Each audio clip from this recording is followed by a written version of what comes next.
أعوذ بالله من الشيطان الرجيم. بسم الله الرحمن الرحيم. قل الحمد لله وسلام على عباده الذين اصطفى.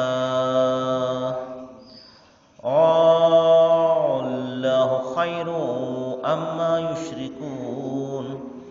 أمن خلق السماوات والأرض وأنزل لكم من السماء ماء فأنبتنا به حدائق ذات بهجة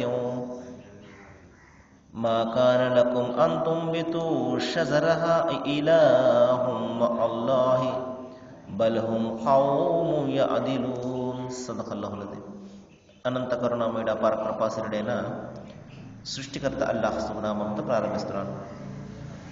సోదరులారా, సోదరిమణులారా, అయ్యలారా, అమ్మలారా, అస్సలాము అలైకుం రహమతుల్లాహి వబరకాతుహు. సర్వలోక ప్రభువు మనందరి సృష్టికర్త అల్లాహ్ అందరిపై శుభాలను శాంతిని కురిపించునుగాక. ఆమీన్. ఇంతవరకు మనము మానవ మార్గదర్శక గ్రంథం దివ్య ఖురాన్ నుండి 27వ అధ్యాయం 59వ వాక్యం యొక్క రవిమూలమును విన్నాము. మహాశైలారా, ఈ వాక్యాలలో దైవము మనిషిని తట్టిలేపే కొన్ని ప్రశ్నలను సంధిస్తున్నాడు. ప్రతి మనిషి కూడా తన గుండెల మీద చేయి పెట్టుకుని ఆలోచన చేసే కొన్ని ముఖ్యమైనటువంటి ప్రశ్నలను దైవం ఇక్కడ సంధిస్తున్నాడు. మనం వీటికి ఏమి సమాధానం చెప్పాలి అన్నది ఆలోచన చేయాలి. చూడండి, అనేక ప్రశ్నలను ఇక్కడ సంధిస్తున్నాడు.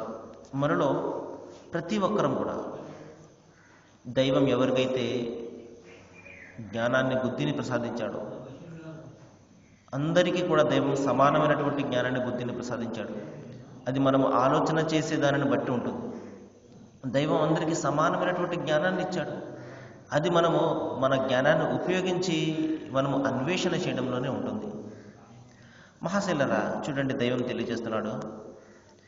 సృష్టికర్త మనందరినీ పుట్టించినటువంటి దైవం, మన కోసం సమస్త ప్రకృతిని కూడా మన వినియోగం కోసము మరి నియమించినటువంటి దైవము, మరి మన మార్గదర్శకత్వం కోసం ప్రవక్తలను, గ్రంథాలను పంపినటువంటి దైవము, ఆ సృష్టి ప్రభువు, ఆ సృష్టికర్త అల్లా ఆయన శ్రేష్ఠుడా లేక ఆయనకు సాటిగా సమానులుగా మనము కల్పించుకున్నటువంటి వాళ్ళు శ్రేష్ఠులా? ఒకసారి మనం ఆలోచన చేయాలి. ఎందుకంటే మనం ఎవరినైతే కల్పించుకుంటామో వాళ్ళను మనమే తయారు చేసుకుంటాము. మన చేతుల ద్వారా, మన చేతులతోటి స్వయంగా మనం తయారు చేసుకుంటాము. మరి మహాశిలారా, మనిషికి ఏ విధమైనటువంటి బలహీనతలు ఉంటాయో ఆ సకల బలహీనతలన్నీ కూడా మనము ఆపాదించే, మనం ఎవరినైతే మానవులలో దైవాలుగా భావిస్తున్నామో వాళ్ళందరికీ కూడా ఉంటాయి. తిండి కానీ, నిద్ర, ఇంకా మానవ సంబంధమైనటువంటి అవసరాలు అన్నీ కూడా ఆ జీవికి ఉంటాయి. మరి అలా కాకుండా ఒకవేళ ఆ జీవి నిర్జీవి అయితే మరి మనిషికి ఉన్నటువంటి శక్తి కూడా దానికి ఉండదు. మహాశిలారా, మనం చూస్తాం అంతిమ దైవ గ్రంథం ఖురాన్లో ఒక సందర్భంలో దైవం తెలియజేస్తాడు. వల్లజీన తదఊన మిన్ దునిల్లాహి లా యమ్లికున మిన్ ఖిత్మీర్ అంటాడు. అంటే మీరు ఎవరినైతే దైవాలుగా భావించి ఆరాధిస్తున్నారో వారు ఈ సృష్టిలో కనీసం ఒక గడ్డిపోచకు కూడా యజమానులు కారు అంటాడు. మరి అంతేకాదు, ఇబాదుం అంసాలుకుం అంటే మీలాంటి బలహీనమైనటువంటి దాసులే వాళ్ళందరూ కూడా అంటాడు. మరి మరొక సందర్భంలో ఎవరైతే అడుగుతున్నారో మరి వారు బలహీనులే, ఎవరైతే అడగబడుతున్నారో వారు కూడా బలహీనులే అంటాడు. మరి మహాశైలారా, మరి సూటైనటువంటి ప్రశ్నలను దైవం సంధిస్తున్నాడు. మిమ్మల్ని పుట్టించినటువంటి దైవం గొప్పవాడా లేక మీరు కల్పించుకున్న వాళ్ళు గొప్పవాళ్ళ? పైనుండి, ఆకాశం నుండి వానని ఎవరు కురిపిస్తున్నారు? అన్ని రకాల పంటలు పండే ఏర్పాట్లు చేసి మనకు భుక్తిని ప్రసాదిస్తున్నటువంటి దైవం ఎవరు? సమయానికి వానలు పడకపోతే రైతు మాత్రం ఏం చేస్తాడు మనం చూస్తుంటాం. మరి దుక్కి దున్నుతాడు, విత్తనాలు జల్లుతాడు, ఆశగా ఆకాశం వైపు చూస్తుంటాడు, వాన ఎప్పుడు పడుతుందా అని చెప్పేసి. మహాశైలరా, ఆయన ఆ పైనుండి వానను కురిపించకపోతే మరి ఎంతటి పెద్ద రైతైనా కూడా ఏమీ కూడా చేయలేడు. ఈ విధంగా ఎన్ని సౌకర్యాలు, ఎన్ని వనరులు కల్పిస్తున్నటువంటి ఆ సృష్టి ప్రభువు గొప్పవాడవుతాడా? ప్రార్థనలకు, మన పొగడ్తలకు, మన పూజలకు అర్హత ఆయనకి ఉంటుందా, లేకపోతే మనము కల్పించుకున్న వాళ్ళకు ఉంటుందా? మనం ఎవరినైతే కల్పించుకుంటామో మన ఊహల ద్వారా కల్పించుకుంటాము, కథల ద్వారా, కల్పన ద్వారా మనం కల్పించుకుంటాము. వీళ్ళు గొప్పవాళ్ళ, లేకపోతే మనల్ని పుట్టించి మన తల్లి గర్భంలో మహాశైలారా చూడండి, అంతిమ దేవగ్రంథం ఖురాన్లో దైవం సెలవిస్తాడు, మిమ్మల్ని మూడేసి చీకటి పొరలలో మీ తల్లి గర్భంలో నేను సురక్షితంగా ఉంచుతున్నానంటాడు. మరి ఎంత సురక్షితంగా అంటే ఆ బిడ్డ 10 మాసాలు కూడా ఎంతో సురక్షితంగా అందులో ఉంటాడు. చూడండి, ఒక్క 2 నిమిషాల పాటు మనకు గాలి లేకపోతే మొత్తం మనం అందరం కూడా చనిపోతాం. అలాంటిది గాలి చొరబడినటువంటి ఆ తల్లి గర్భంలో ఆ బిడ్డ 10 నెలల పాటు ఏ విధంగా ఉంటాడో ఒకసారి ఆలోచన చేయండి. మహాశైలారా, ఈ విధంగా దైవ సృష్టి యొక్క మహిమలు మనము కళ్ళు తెరిచి చూసినప్పుడే, కళ్ళు అంటే మన భౌతికమైనటువంటి కళ్ళు కాదు, మన హృదయానికి ఉన్నటువంటి కళ్ళు. మన హృదయ కవాటాలను తెరిచి ఎప్పుడైతే మనం ఆలోచన చేస్తామో అప్పుడే దైవ సృష్టి యొక్క మహిమలు మనకు కనబడతాయి. అప్పుడు మనిషి అప్రయత్నంగా ఆ సృష్టికర్త ఒక్కడే అని ఆ సత్యం వైపునకు మరలుతాడు. మరి ఎంతవరకైతే అతను దీని గురించి పట్టించుకోడో, మరి మహాశైలారా, ఎన్ని అద్భుతమైనటువంటి కార్యాలు తన కళ్ళ ముందు కనబడుతున్నప్పటికీ కూడా అతను ఏమాత్రం కూడా దాని గురించి ఆలోచన చేయడు. చూడండి, ఇక్కడ దైవము సూటైనటువంటి ప్రశ్నను అడుగుతున్నాడు. మిమ్మల్ని పుట్టించినటువంటి మీ దైవం గొప్పవాడా? మీకు సకల వనరులు కురిపిస్తున్నటువంటి మీ సృష్టికర్త గొప్పవాడా? లేకపోతే మీరు ఊహ ద్వారా కల్పించుకున్న వాళ్ళు గొప్పవాళ్ళా అన్న ప్రశ్న ఒకటి సంధించాడు. ఇంకా చూడండి, మీ కొరకు ఆకాశం నుండి నీటిని కురిపించి తద్వారా మనోహరమైనటువంటి తోటలను ఎవరు పండిస్తున్నారు? సూటైనటువంటి ఇంకొక ప్రశ్నను సంధిస్తున్నాడు. పైనుండి ఎవరండి ఆకాశం నుండి వానను కురిపిస్తున్నారు? వానదేవుడు కురిపిస్తున్నాడండి అని మనం సమాధానం చెప్తాం. మహాశైలారా, వానకు ఒక దేవుడు, ఎండకు ఒక దేవుడు, ప్రకృతికి ఒక దేవుడు, ఇంతమంది దైవాలు లేరు మహాశైలారా. దైవం కేవలం ఒక్కడే. ఇంతమంది ఉన్నట్లయితే ఒకే విధంగా, అంటే ఇంత సమన్వయంతో ఏ విధంగా పనిచేస్తున్నదో ఒకసారి మనం ఆలోచన చేయాలి. క్రింద ఉన్నటువంటి నీరు పైన ఆవిరి రూపంలో వెళ్తే గాని అక్కడ మబ్బులు ఏర్పడవు. మరి ఒకవేళ మబ్బులకు ఒక దైవం ఉన్నట్లయితే మరి ఆయన నేను ఈ మబ్బులను ఏర్పాటు చేయను అంటే పైనుండి వాన కురియదు. ఈ విధంగా ఇంత సమన్వయంగా ఏ విధంగా పని జరుగుతుందో మనం ఒకసారి ఆలోచన చేయాలి. ఎండాకాలంలో నీళ్ళన్నీ కూడా ఆవిరి రూపంలో పైకి వెళ్తుంటాయి. ఒకవేళ అది దానికి సంబంధించినటువంటి దైవము వేరే అనుకోండి, ఆయన కోపంతో నేను ఈ పని చెయ్యను అన్నాడు అనుకోండి, పైన ఆవిరి రూపంలో మబ్బులు ఏర్పడు, నీరు పైకి వెళ్ళదు, మబ్బులు ఏర్పడవు. లేదు, మబ్బుల దేవుడు నేను ఈ పని చెయ్యను అని చెప్పేసి ఆయన కూర్చున్నాడు అనుకోండి, ఆ మబ్బులు మరి నీళ్ల రూపంలో క్రిందకి కురియవు. మహాశైలారు, ఇవన్నీ చూడ్డానికి చాలా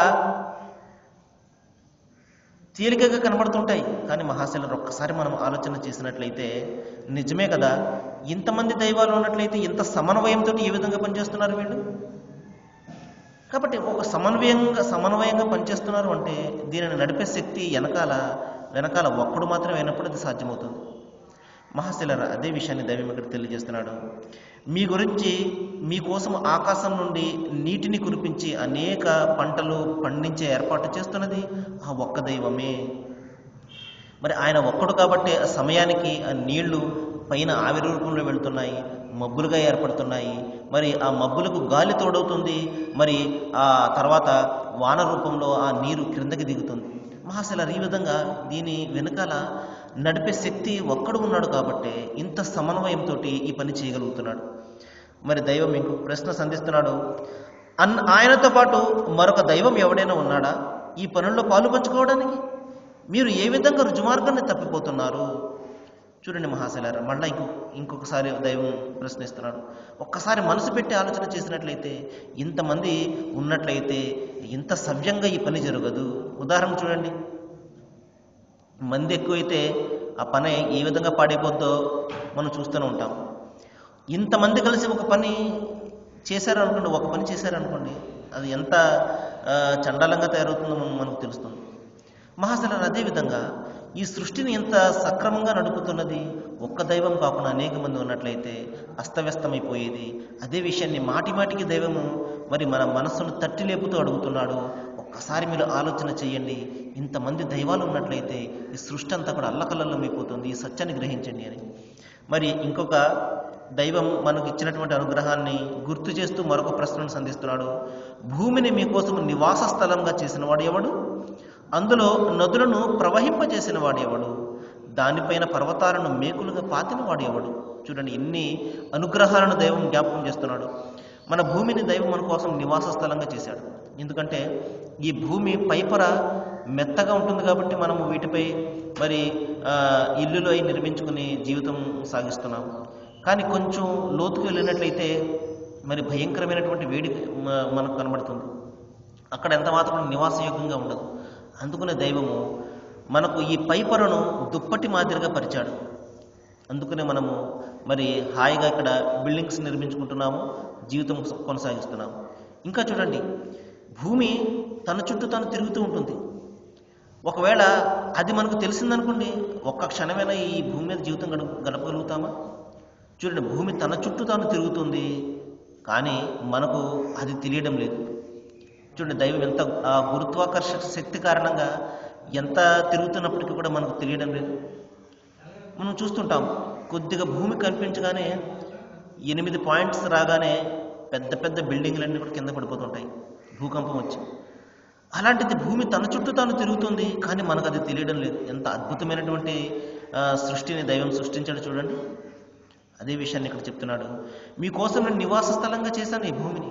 అలా కాకుండా ఈ భూమి ఊగుతూ ఉందనుకోండి, మనము ఒక్క క్షణమైనా ఈ భూమి మీద నిలబడగలుగుతాము మనం? ఇంకా చూడండి, ఇందులో అనేక నదులను ప్రవహింపజేశాడు. మనము పెద్ద పెద్ద ప్రాజెక్టులు కట్టుకొని మరి పంటలై పండించుకుంటున్నాం మనం.